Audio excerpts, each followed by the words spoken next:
आशा करता हूं आपको मेरी पहली वीडियो पसंद आई होगी। पिछली वीडियो में जहां हमने बात की थी ध्यान और योग के मतलब के बारे में, अब हम बात करेंगे ध्यान और योग के ऑब्जेक्टिव के बारे में और कैसे थ्रू राजयोग आप पहुंच सकते हैं उस ध्यान तक। मैं हूं आपका वक्ता आशीष और वार्ता के इस दूसरे एपिसोड में आप सबका स्वागत करता हूं।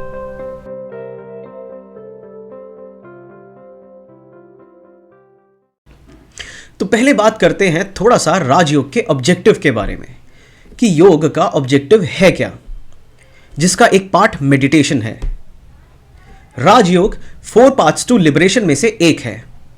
4 पाथ्स टू लिबरेशन माने 4 मुक्ति के रास्ते, जो हैं कर्म योग, भक्ति योग, ज्ञान योग और राजयोग, जिनका उद्देश्य है आपको पूर्णतः मुक्ति देना।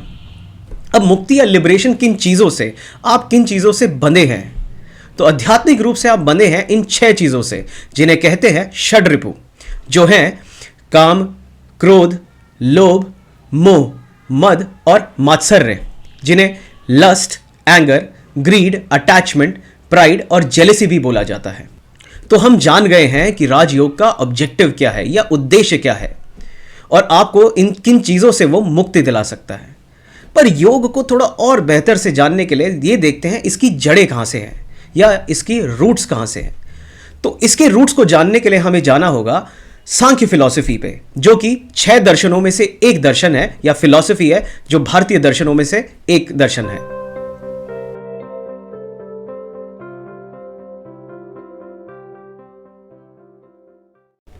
भारत में दर्शन, जिन्हें फिलॉसफी भी बोलते हैं, उन्हें 2 भागों में बांटा गया है या 2 पार्ट्स में बांटा गया है, जो है आस्तिक दर्शन और नास्तिक दर्शन। अब थोड़ा जान लेते हैं ये आस्तिक दर्शन और नास्तिक दर्शन में क्या डिफरेंस है। आस्तिक दर्शन उन्हें कहते हैं जो वेद की प्रामाणिकता को स्वीकार करते हैं। इसका मतलब जो अपनी फिलॉसफी सीधे इन 4 वेदों से उठाते हैं। वहीं नास्तिक दर्शन जो हैं बौद्ध, जैन और चारवाक दर्शन, जिनके बारे में हम और ज़्यादा आगे बात करेंगे, ये वेद की प्रामाणिकता को स्वीकार नहीं करते हैं और ये अपनी फिलॉसफी वेदों से नहीं उठाते हैं। अब इन 6 आस्तिक दर्शनों में से एक दर्शन है सांख्य दर्शन। अब सांख्य दर्शन को ड्युअलिस्ट या द्वैतात्मक फिलॉसफी भी कहा जाता है। ऐसा इसलिए क्योंकि सांख्य दर्शन रियलिटी को बांटता है 2 भागों में, जो है पुरुष और प्रकृति। अब पुरुष और प्रकृति क्या है, आइए जान लेते हैं।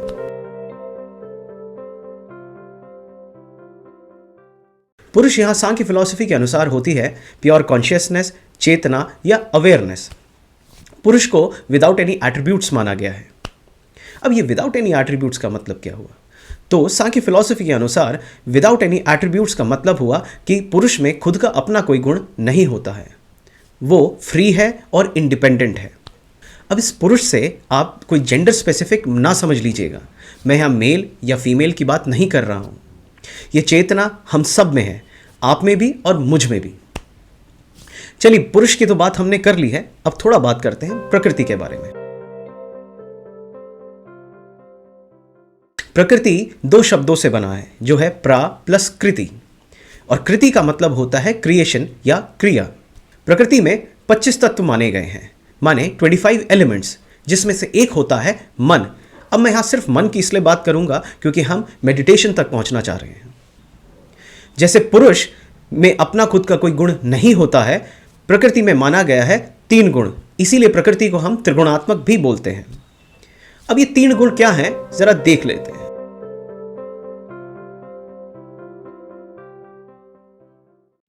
अब प्रकृति के जो ये 3 गुण हैं वो है सत्व, रज और तम। अब क्योंकि हम मन की बात कर रहे हैं तो मैं इन तीनों गुणों को मन के हिसाब से ही समझाऊंगा। तो सात्विक माइंड या सत्व हुआ ऐसा मन जो बिल्कुल काम है और क्लीन है। राजसी या रजस ऐसा मन हुआ जो ज़्यादातर ऑब्जेक्ट्स में बिजी है, बाहर के ऑब्जेक्ट्स में। और तमसी या तामसिक माइंड ऐसा हुआ जो ज़्यादातर डलनेस में रहता है, जो हमेशा सोता है या बोरियत में रहता है।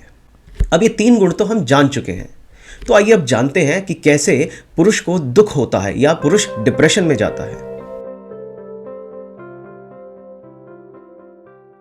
तो सांख्य फिलॉसफी कहती है कि जब पुरुष प्रकृति के साथ मिल जाता है तो वो खुद को भी प्रकृति ही समझता है और इसी वजह से उसको दुख या डिप्रेशन होता है। अब पुरुष प्रकृति के साथ मिल जाता है और दुख भोगता है, इसका मतलब क्या हुआ? कुछ क्लियर नहीं हुआ। तो आइए इसको और अच्छी तरह समझने के लिए चलते हैं एक एग्जाम्पल की तरफ। तो अब मैं यहाँ एग्जाम्पल लूँगा पानी का। पानी जो खुद में ओडरलेस और कलरलेस होता है, जो कि यहाँ प्योर कॉन्शियसनेस को डिनोट कर रहा है, अगर उसमें कोई कलर मिलाया जाए तो वो पानी का कलर भी चेंज होके वैसा ही हो जाता है। समझ लीजिए, अगर मैं पानी में अगर लाल कलर मिलाऊं तो पानी खुद में लाल हो जाता है। अब यहाँ जो कलर है वो डिनोट कर रहा है प्रकृति को, जो कि आप मन भी बोल सकते हैं। तो आप ऐसा समझ सकते हैं कि जो पुरुष दैट इज प्योर कॉन्शियसनेस जब अपने मन के साथ मिल जाती है तो वो खुद को मन मानकर दुख भोगती है या उसको सैडनेस होती है, डिप्रेशन होता है। तो अब ये पुरुष और प्रकृति का सेपरेशन हम करें कैसे हम प्योर कॉन्शियसनेस और जो ये मेरा मन है इसको अलग करें? तो यहां हमें हेल्प करेगा राजयोग।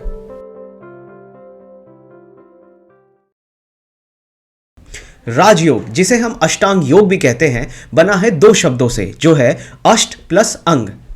अष्ट का मतलब होता है 8 और अंग माने हुआ लिम्स। क्योंकि इसमें 8 पार्ट्स हैं, इसे अष्टांग योग कहा गया। अब ये 8 पार्ट्स हैं क्या, चलिए देखते हैं। ये हैं यम, नियम, आसन, प्राणायाम, प्रत्याहार, धारणा, ध्यान और समाधि। जैसा कि आपने देख ही लिया होगा कि इसके 7वें चरण में आता है ध्यान, और यहीं तक हमें पहुंचना है। पर इसके आगे भी एक चीज है जिसे समाधि बोला गया। अब ये क्या है? आगे आने वाले वीडियोस में हम इसके बारे में भी जानेंगे, और ये भी जानेंगे कि यम, नियम, आसन, ये सारे जो भी हमारे स्टेप्स हैं ये एक्चुअल में है क्या, और इसकी और ज़्यादा डिस्क्रिप्शन क्या है। मैं हूं आशीष, आपका वक्ता, और वार्ता के इस दूसरे एपिसोड को मैं यहीं समाप्त करता हूं। नमस्कार।